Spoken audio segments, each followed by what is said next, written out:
Hello students, I hope you are doing well and great. I'm Abdullah, your chemistry instructor from tutorial.pk और अब हम chapter number 5 के MCQs को start करते हैं। MCQs number 1 is which statement about the particle of solid is not correct। देखिए students, आपको यहाँ बताना है कि सॉलिड के हवाले से इन चारों पॉइंट्स में से कौन सी स्टेटमेंट सही नहीं है। सो देखते हैं, उसको अंडरस्टैंड करने की कोशिश करते हैं और आंसर को ढूंढते हैं। पहला पॉइंट है they move at great speeds. देखिए स्टूडेंट्स, क्या सॉलिड्स ग्रेट स्पीड से मूव करते हैं? नहीं मूव करते। सॉलिड्स की तो स्पीड ही नहीं होती, वो तो मूव ही नहीं करते। तो ये तो पहला ऑप्शन ही रॉन्ग हो गया। लेकिन हम बाकी ऑप्शंस को भी देख लेते हैं। They are arranged in regular patterns, तो ये बिल्कुल ठीक बात है। उनके रेगुलर पैटर्न्स होते हैं, 3 डायमेंशनल पैटर्न्स होते हैं, हमने टॉपिक में पढ़ा। There is very little space between particles, हमने देखा कि सॉलिड के पार्टिकल्स टाइटली पैक्ड होते हैं, तो उनके दरमियान एम्प्टी स्पेसेस बहुत कम होती हैं। और forces of attraction among the particle are strong, ये भी बिल्कुल ठीक बात है। पार्टिकल क्लोज हैं तो फोर्स ऑफ अट्रैक्शन स्ट्रॉन्ग है। तो हमने इनकरेक्ट स्टेटमेंट बतानी थी, जो कि मैंने आपको पहले ही बता दिया था कि सॉलिड मूव नहीं करते, तो आपका ए ऑप्शन इनकरेक्ट स्पीड होगा, यानी they move at great speed, ये आपका रॉन्ग होगा। आइए स्टूडेंट्स मूव करते हैं MCQs नंबर 2 की तरफ। The boiling points of some elements are given below: argon -186, nitrogen -196, oxygen -183, xenon -108. A mixture of above gases at -210 was heated by 20 Celsius. Which of the element will still be in the liquid state? ठीक है students, बहुत simple MCQs है, इसको understand करें। हमारे पास temperature बताया गया है कि -210 डिग्री सेल्सियस है और उस सैंपल ऑफ गैस को आप हीट करते हो 20 डिग्री सेल्सियस तक। तो अब जो टेम्परेचर आएगा, आपको डिफरेंट गैसेस के बताए हुए हैं बॉइलिंग पॉइंट्स। आपको बताना है क्या वो जो स्टेट बनती है उस टेम्परेचर पे, जब आप 20 डिग्री से हीट करते हो, तो वो किन गैसेस की लिक्विड स्टेट होगी, आपको ये आइडेंटिफाई करना है। सो आइए इसको देखते हैं कैसे हम सॉल्व करते हैं। देखिए सबसे पहले आप वो टेम्परेचर निकाल लें कि -210 आपको दिया गया है और 20 डिग्री सेल्सियस तक हीट इसको कर रहे हैं।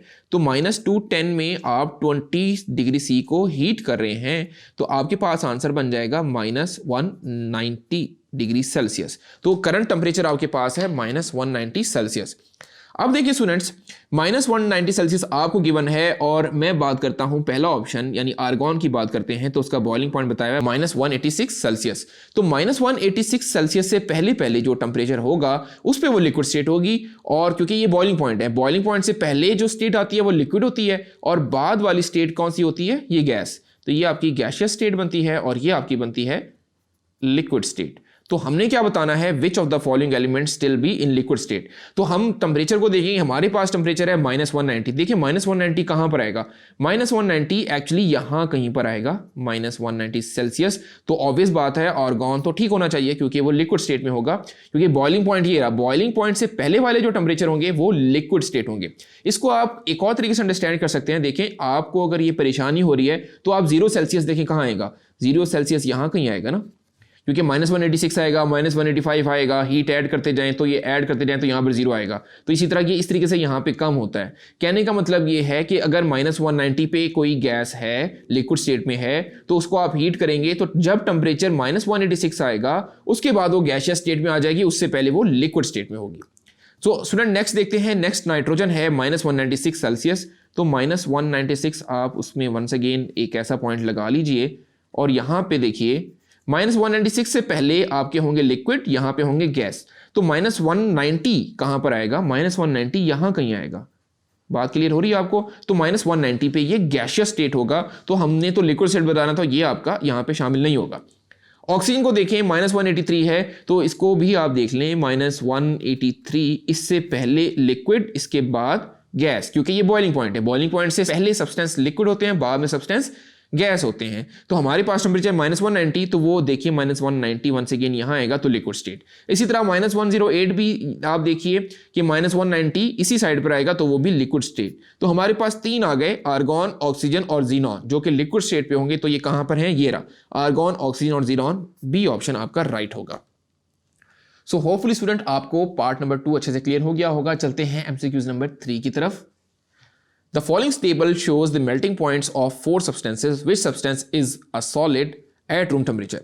देखिए स्टूडेंट्स, यहाँ पे आपको मेल्टिंग और बॉइलिंग पॉइंट बताए गए हैं डिफरेंट सब्सटेंसेस के, और आपको ये बताना है कि इनमें से कौन सा सॉलिड स्टेट में होगा। तो आइए इसको भी अंडरस्टैंड करते हैं। देखिए -186 मेल्टिंग पॉइंट है और -183 इसका बॉइलिंग पॉइंट है। तो ये वाली जो स्टेट है इसके दरमियान में, यानी -186, -185, -184, -183 तक, ये आपकी लिक्विड स्टेट रहेगी। यहाँ पे ये लिक्विड स्टेट रहेगी। तो बात आपको क्लियर हो रही है कि क्योंकि मेल्टिंग पॉइंट के बाद आपकी लिक्विड स्टेट रहती है अंटिल बॉइलिंग। बॉइलिंग पॉइंट के बाद कौन सी स्टेट आती है? ये वाली स्टेट आपकी गैसियस स्टेट है। और इससे पहले आपकी कौन सी स्टेट है? इससे पहले आपकी सॉलिड स्टेट है। तो देखिए अब हमने बताना है रूम टेम्परेचर पर। रूम टेम्परेचर मतलब 25 सेल्सियस पर। तो 25 सेल्सियस कहाँ पे लाई करेगा? 25 सेल्सियस देखिए -186, फिर ये -183 आ रहा है, फिर 0 आ रहा है। तो यानी ये 25 सेल्सियस यहाँ कहीं जाके -183 करेंगे, ये जाके पहुंचेगा 0 सेल्सियस पर। तो यहाँ कहीं जाके इसके बाद 25 सेल्सियस आएगा। तो ये तो बनेगा गैसियस स्टेट। लेकिन हमने क्या बताना है? Which of these substance is solid at room temperature, हमने सॉलिड का बताना है। चलते हैं बी पार्ट की तरफ। -6 सेल्सियस से लेके 120 तक ये स्टेट आपकी वंस अगेन रहेगी लिक्विड। तो हमारे पास 25 सेल्सियस है, वो कहाँ आएगा? वो यहीं कहीं आ जाएगा 25 सेल्सियस पे। तो ये तो आपकी लिक्विड स्टेट रहेगी। हमने बताना था सॉलिड, तो ये भी आपका ऑप्शन नहीं होगा। चलते हैं नेक्स्ट। 0 मेल्टिंग पॉइंट है, बॉइलिंग पॉइंट 100, तो 25 यहाँ कहीं दरमियान में आएगा। ये सारी स्टेट आपकी लिक्विड रहेगी यहाँ से यहाँ तक। तो 25 पे वंस अगेन ये सब्सटेंस भी आपका लिक्विड रहेगा। आइए इसको देखते हैं। ये सारा यहाँ से यहाँ तक लिक्विड रहेगा क्योंकि मेल्टिंग और बॉइलिंग पॉइंट के दरमियान लिक्विड स्टेट, बॉइलिंग पॉइंट के बाद गैसियस स्टेट और बॉइलिंग पॉइंट से मेल्टिंग पॉइंट से पहले सॉलिड स्टेट। अब आप देखिए कि 25 सेल्सियस कहाँ आ रहा है? 25 सेल्सियस यहाँ कहीं आ रहा है। तो ये स्टेट कौन सी है आपकी? Solid state. So D option आपका राइट आंसर होगा। सो स्टूडेंट्स आपको होपफुली पार्ट नंबर 3 भी अच्छे से समझ आ गया होगा। चलते हैं नेक्स्ट एमसीक्यूज की तरफ। Okay students, MCQs number 4 is in which of the following processes speed of particle decrease. देखिए आपको बताना है कि किस प्रोसेस में पार्टिकल की स्पीड कम होगी।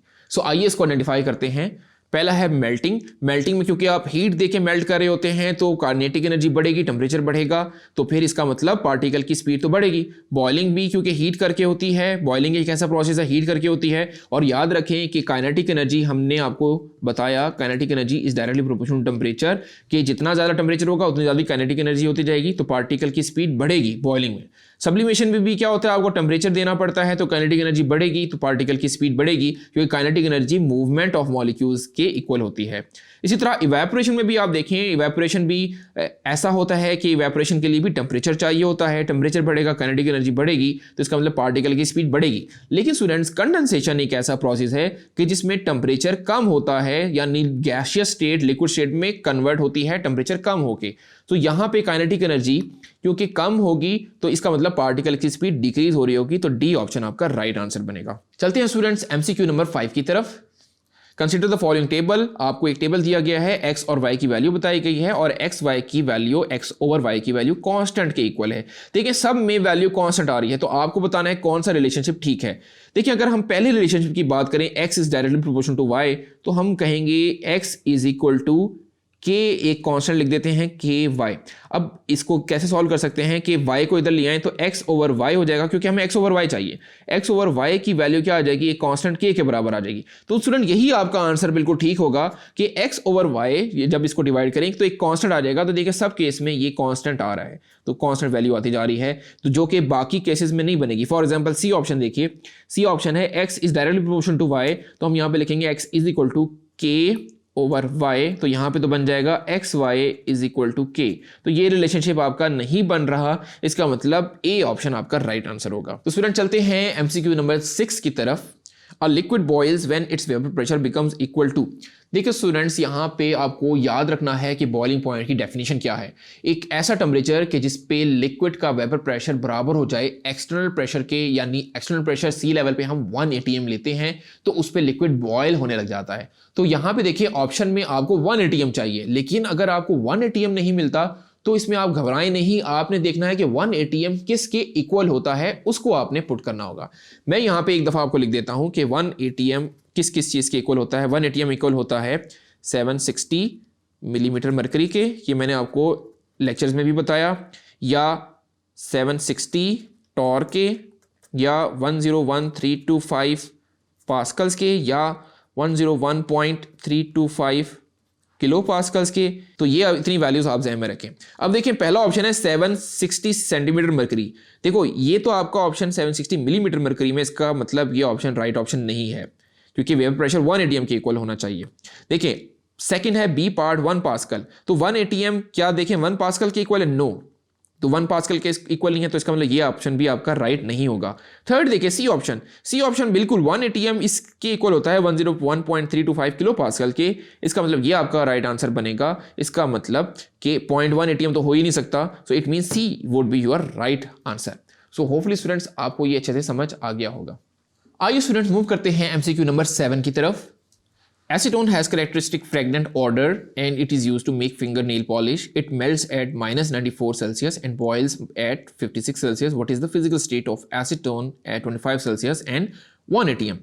देखिए स्टूडेंट एसीटोन का आपको मेल्टिंग और बॉइलिंग पॉइंट बताया गया है और आपको कहा गया है कि 25 सेल्सियस पे बताएं कि इसकी स्टेट क्या होगी, आइदर फिजिकल स्टेट लिक्विड होगी, सॉलिड होगी या गैसियस स्टेट होगी। आइए उसको देखते हैं। देखिए सबसे पहले आप ये पता लगाएं -94 पे हो रहा है मेल्ट, यानी ऐसे कुछ आप लिख लें -94, एक चार्ट सा बना लें, -94 पे हो रहा है मेल्ट। तो मेल्टिंग पॉइंट से पहले पहले जितने होंगे उस पे होगा सॉलिड, यानी ये वाला आपका ग्राफ आता रहेगा सॉलिड। अच्छा 56 पे हो रहा है बॉयल, तो 0 तक पहले हम स्टार्ट में 0 लगा लेते हैं, 0 के बाद यहाँ पे ले जाते हैं 56 सेल्सियस तक। तो यानी ये जो सारी लाइन है, ये वाली लाइन यहाँ तक, यहाँ से लेकर यहाँ तक ये लिक्विड स्टेट होगा और 56 के बाद क्या होगा? Gaseous state. सो हमने बताना है 25 डिग्री सी पे क्या होगा। देखिए 25 ऑब्वियस बात है, यहां कहीं 25 सेल्सियस आएगा, तो 25 सेल्सियस पे अब आप पहचान जाएंगे क्या होना चाहिए? Liquid state. तो ये आपका राइट आंसर होगा B option, liquid state. So hopefully student आपको ये अच्छे से समझ आ गया होगा। चलते हैं एमसीक्यू नंबर 8 की तरफ। Water normally boils at 100 Celsius, but it is possible to boil water at room temperature. What variable would you have to change to do this? देखिए स्टूडेंट्स, नॉर्मली तो वाटर बॉयल होता है 100 Celsius पर eight 1 ATM pressure, लेकिन आपको ये बताना है कि वाटर को हम कम टेम्परेचर पे बॉयल कर सकते हैं, उसके लिए आपको क्या चेंजिंग लेके आनी पड़ेगी। तो देखिए 1 एटीएम अगर एक्सटर्नल प्रेशर है तो बॉइलिंग पॉइंट वाटर का है 100 सेल्सियस। मैंने आपको लेक्चर में बताया था कि अगर हम एक्सटर्नल प्रेशर को कम करते जाएं तो बॉइलिंग पॉइंट भी कम होता जाएगा। सो होपफुली आपको ये अंडरस्टैंड हो गया होगा कि हमें एक्सटर्नल प्रेशर को ड्रॉप करना पड़ेगा ताकि आपका बॉइलिंग पॉइंट कम हो जाए। तो इसमें देखिए डिक्रीज इन एक्सटर्नल प्रेशर बिल्कुल राइट आंसर आपका होगा कि एक्सटर्नल प्रेशर को डिक्रीज कर दें तो आपका वाटर जो बॉइलिंग पॉइंट है वो कम हो जाएगा हमें, क्योंकि रूम टेम्परेचर 25 सेल्सियस पे बॉइल करना है 100 से। सो होपफुली स्टूडेंट आपको ये एमसीक्यू अच्छे से समझ आ गया होगा। चलते हैं नेक्स्ट एमसीक्यू की तरफ। MCQ 9 is bromine has a melting point of -7 Celsius and a boiling point of 59 Celsius. What is the physical state of bromine at 100 Celsius? Once again student, यहाँ पे आपको मेल्टिंग और बॉइलिंग पॉइंट ब्रोमीन के बता दिए और आपको कहा कि 100 सेल्सियस पे बताएं उसकी स्टेट क्या होगी। तो आइए इसको वंस अगेन एक ईजी वे में रिकॉग्नाइज करने की कोशिश करते हैं। देखिए -7 सेल्सियस पे क्या हो रहा है? मेल्ट। तो ये आ गया -7 सेल्सियस, यहाँ पे हो रहा है मेल्ट। तो मेल्टिंग से पहले वाला सारा क्या होगा? Solid state. अच्छा अब आप देखिए बॉयल हो रहा है 59 सेल्सियस पे, ये आ गया 59 डिग्री सेल्सियस, यहाँ पे हो रहा है बॉयल। तो मेल्ट और बॉयल के दरमियान में स्टेट आपकी क्या होगी? लिक्विड। और बॉइलिंग पॉइंट के बाद क्या होगी? Gaseous state. सो स्टूडेंट हमारे पास टेम्परेचर है 100 देखिए कहाँ आएगा? 100 यहाँ कहीं आएगा। इसका मतलब ये आपका गैसियस स्टेट होगा, यानी ए ऑप्शन राइट आंसर होगा। चलते हैं students last MCQ which is MCQ number 10, which is not a property of crystalline solid. बहुत सिंपल, आपको बताना है कि क्रिस्टलाइन सॉलिड की प्रॉपर्टी इनमें से कौन सी नहीं है। सो स्टूडेंट्स बारी बारी ऑप्शंस को देखते हैं। हैव वेल डिफाइंड शेप्स, तो इसकी बिल्कुल ठीक बात है, क्रिस्टलाइन सॉलिड की वेल डिफाइंड शेप्स होती हैं। हैव ऑर्डरली अरेंजमेंट, बिल्कुल ठीक बात है, ऑर्डरली अरेंजमेंट भी होती हैं। Have repeating 3 dimensional arrangement of particles, ये भी बिल्कुल ठीक बात है, 3D अरेंजमेंट ऑफ पार्टिकल्स भी होती हैं। आर जनरली सॉफ्ट, ऐसा नहीं होता कि क्रिस्टलाइन सॉलिड सॉफ्ट हो, वो हार्ड होते हैं। तो आपका डी ऑप्शन राइट आंसर होगा कि हमने बताना था कौन सी प्रॉपर्टी नहीं है। सो होपफुली स्टूडेंट्स आपको ये सारे एमसीक्यू अच्छे से समझ आ गए होंगे। This is Abdullah signing off from tutoria.pk। Thank you.